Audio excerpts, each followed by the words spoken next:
The Isle of Wight is home to many tourist attractions, such as the Lidl's landmark attraction and many beautiful landscapes.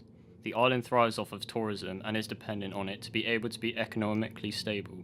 However, there's a side to the island that isn't so obvious at first glance.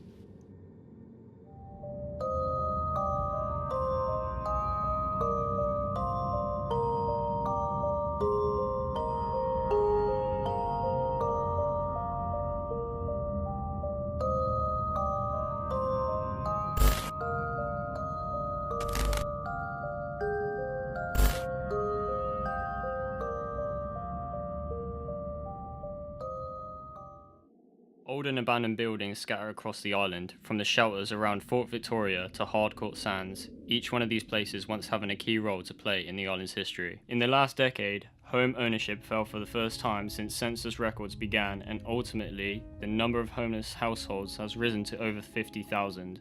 Many people have different views on what should be done about the house crisis. These buildings and structures are not so hidden from the public eye as some may think. With rising house prices and increasing levels of homelessness in the UK, there's been some conflict slowly arising around this topic. In 2013, there were nearly 30,000 homes repossessed. One such place, which is in an abandoned location cherished for its historical value, is the Frank James Hospital, located in East Cowes, which was built in 1893 as a memorial home for retired fishermen in memory of Frank James himself. The home was originally intended to be built in Cowes, as Frank was a member of the Royal Yacht Squadron. However, the land in Cowes was more expensive, and so the investors changed their plans to East Cowes. Unfortunately, the retirement home did not flourish as planned, and therefore was then decided to be used as a home for wounded soldiers returning from the South African War. In 1903, it was decided that the retirement home would be transformed into Frank James Hospital. The building was lacking funds in order to transport local patients to the Isle of Wight County Hospital, and therefore the attempt to open a cottage hospital for both sides of Cowes failed. However, since the island is reliant on tourism, it makes sense for the council to try and deter from demolishing these hidden historical structures. We met up with Aaron Swather, an urban explorer from the Nutters production, to get his view on the topic of abandoned locations. My name's Aaron Swather. I've been a filmmaker for about the last 15 years under my production company, the Nutters Productions. I studied at the Isle of Wight College and Winchester University. I first started exploring abandoned buildings when I was about 16. My dad was already really into history. Mum loved sort of horror films and sort of spooky stuff like that, old houses and things. So I guess that kind of rubbed off onto me. I think in many cases it's quite a travesty to see them destroyed. There's certain places like the Rivoli in Sandown that's just been knocked down. That's a real loss because, I mean, it was just a very unique style to it. Then other places, not so much. I mean, White City, for instance, it had an interesting interior. I mean, with all the arcade machines and that, it was publicly curious. There's a lot of beauty inside it, but the building itself, it wasn't all that old. There's nothing that interesting about it. And if that was demolished, it doesn't matter so much. I think it's fantastic when a lot of the buildings are renovated. There was wonderful work done on a building in Shanklin called the Merritt Cliffs Hotel. A few years ago, I interviewed Danny Bowkis, who's the owner now, and he did a wonderful job renovating that. He stripped right back to the building's original interior. He saved a lot of the original Victorian features to it. Yes, I think it's wonderful when they can do things like that. I think the public do overlook a lot of these places. I think,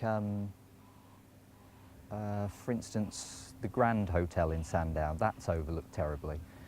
Royal York, again, is terribly overlooked. I mean, it's an Art Deco wonder, that is. Ones like that should definitely be saved, and they should be pushed to, the building's owners should be pushed to save them.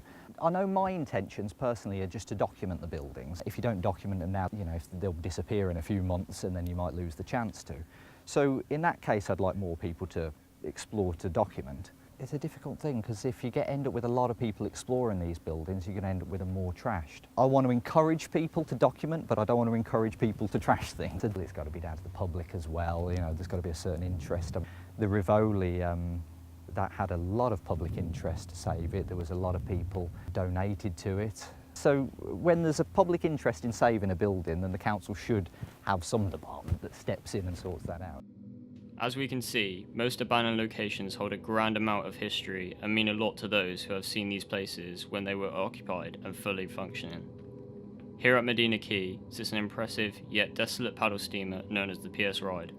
Commissioned in 1937, she served as a passenger vessel between Portsmouth and Ryde until 1939, where she served as a minesweeper, and then in 1942, where she was used as an anti-aircraft vessel during World War II, where she took part in the Normandy landings.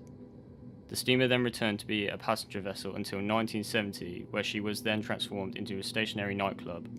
We managed to get in contact with Dave Cannon, a DJ that performed on the PS Ride when it was being used as a nightclub. I've been a DJ on the Isle of Wight since 1968, 50 years next year. Still doing it now, 3-4 nights a week. DJing has been my main thing, I love every minute of it. I started off as a DJ 3 nights a week, Thursday, Friday, Saturday, and I asked the owner at the time if there's anything going in the daytime.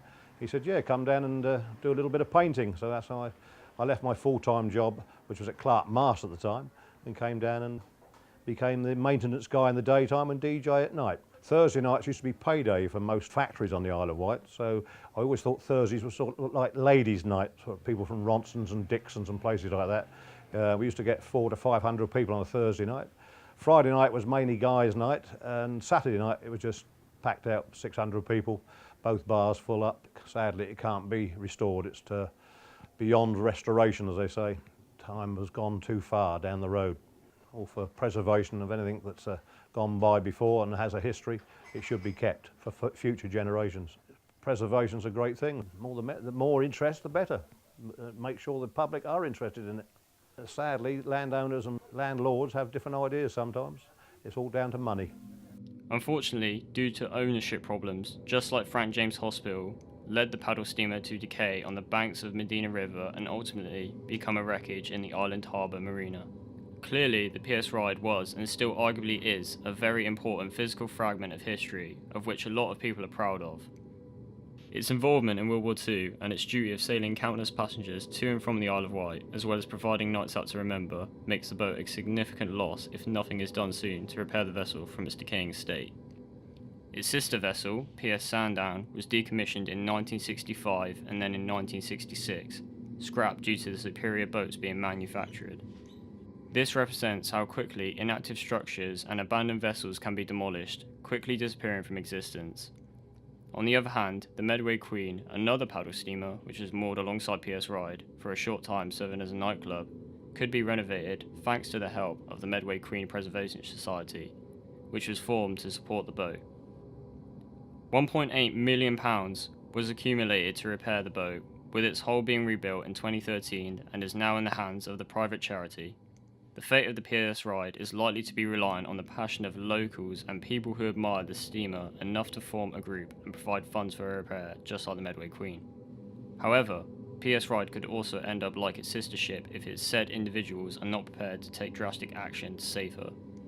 We contacted Richard Wright, since he wrote an article on the PS Ride talking about the recent events of which have occurred around the boat.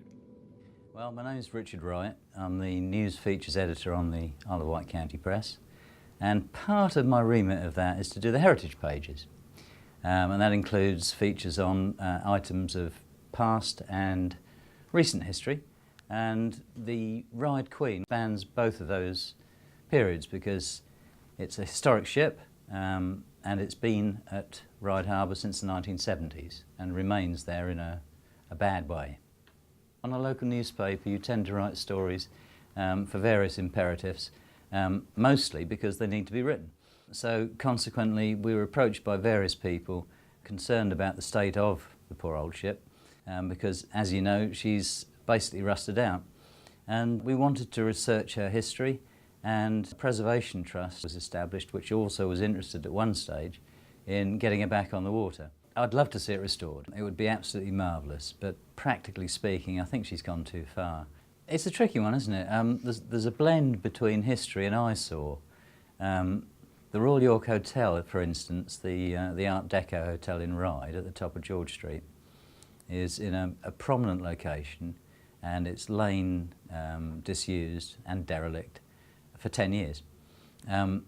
People didn't want to lose that because it's an iconic building, and now, at long last, it's being restored. And it will come back to its former glory. It's starting to look magnificent again. If you knock them down, they're gone forever. It's very important. I mean, they are our fabric. Generations have grown up with them and added their twist to them as well in terms of extensions and new windows or whatever. So a blend of ancient, more modern and contemporary structures is very important in the right areas. At least if the building remains standing, there is a chance that it will be saved. While they're standing, there's a chance of restoration. Once you knock them down, they're gone forever. And they're not going to be rebuilt in the same style. So while they might look unpleasant, where there's life in a building, there's a bit of hope. Yes, on paper it's a great idea to enforce, but it's much better to try and persuade. And I think that's what the council is trying to do these days, to try and persuade developers, if they haven't got the money to do it, to at least pass it on to someone that can. Vandalism attracts vandalism. Once you get a broken window, they always say you're going to get more. There should definitely be more measures put in place to stop people getting in. If people get into a building and fall down a hole and break their back, and the property owner hasn't properly secured that building, then they can be liable through the courts. It might sound desirable to allow people into a building, perhaps to sleep or to provide accommodation, but it's a tricky one when it comes to law. You only have to go to areas like the White City, for instance, on Sandown seafront, to see the effect that they have on what could be a vibrant area. So yeah, people should be aware. They should also be aware of the need for change in appropriate circumstances. And those circumstances are really that you can lose buildings that aren't of great worth. The most important aspect we have learned throughout the making of this documentary is that most of the contributors we have met have been mostly supportive of wanting to keep historical yet desolate buildings and structures standing. However, it's not that simple. Socially, it would be arguably more important to keep these places standing to hopefully one day be renovated back to their former glory, just like Medway Queen, who is now more than Gillingham Pier. Unfortunately, renovating desolate buildings or structures is not a cheap process, and that is why most abandoned locations are knocked down to make way for more functional projects. This way, the council can gain more finances to address more urgent problems such as pollution, crime rates, and affordable housing. For a large part, it is the public's decision to save these historical places, as we can see with Medway Queen, where a truss was constructed to prevent her from being scrapped or left to rust like the PS Ride. Realistically, not every abandoned building or structure can be saved to be remembered in the history books, and many may be taken down to keep the current economy running. As long as the community is passionate enough for said desolate place, landmark or vessel to be kept for show in future generations, then we can expect at least some piece of the past to see the future.